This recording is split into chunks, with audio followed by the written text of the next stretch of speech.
एक बार की बात है, बादशाह अकबर अपने सैनिकों के साथ शिकार पर निकले। शिकार करते करते वो इतने आगे चले गए कि वो अपने दल से छूट गए। उनके साथ बस कुछ ही सैनिक रह गए थे। अब शाम होने को थी और सूरज ढलने वाला था।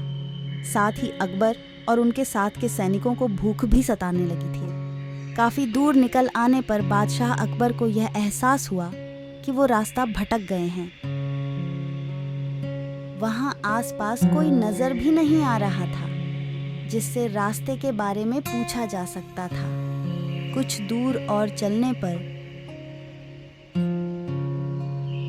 उन्हें एक तिराहा नजर आया। बादशाह को यह देखकर तनिक खुशी हुई कि चलो, इनमें से कोई न कोई रास्ता राजधानी तक तो जाता ही होगा।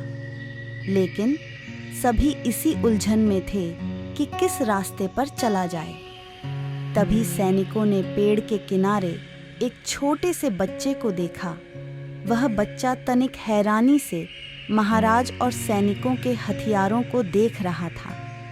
सैनिकों ने उस बालक को महाराज के सामने पेश किया। ऐ बालक, इनमें से कौन सा रास्ता आगरा जाता है? यह बात सुनकर वह बच्चा जोर जोर से हंसने लगा। यह देखकर राजा को बहुत गुस्सा आया, लेकिन उन्होंने शांत भाव से उससे उसकी हंसी का कारण पूछा। लड़के ने जवाब दिया, ये रास्ता चल नहीं सकता है तो ये आगरा कैसे जाएगा? आगरा पहुंचने के लिए तो आपको खुद चलना पड़ेगा।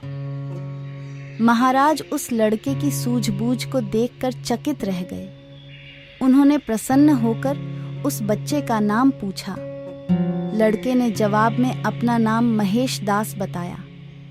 महाराज ने उसे इनाम में सोने की अंगूठी दी और दरबार में आने का न्योता दिया। इसके बाद बादशाह अकबर ने लड़के से पूछा, क्या तुम मुझे बता सकते हो कि इस रास्ते पर चलने से मैं आगरा पहुंच जाऊंगा? लड़के ने शालीनता से सही रास्ता बताया और महाराज अपने सैनिकों के साथ आगरा की ओर चल दिए। यही लड़का आगे चलकर बीरबल के नाम से प्रसिद्ध हुआ और बादशाह अकबर के नवरत्नों में से एक कहलाया। कहानी से सीख। इस कहानी से हमें यह सीख मिलती है कि ज्ञान और सूझबूझ का सम्मान करना चाहिए।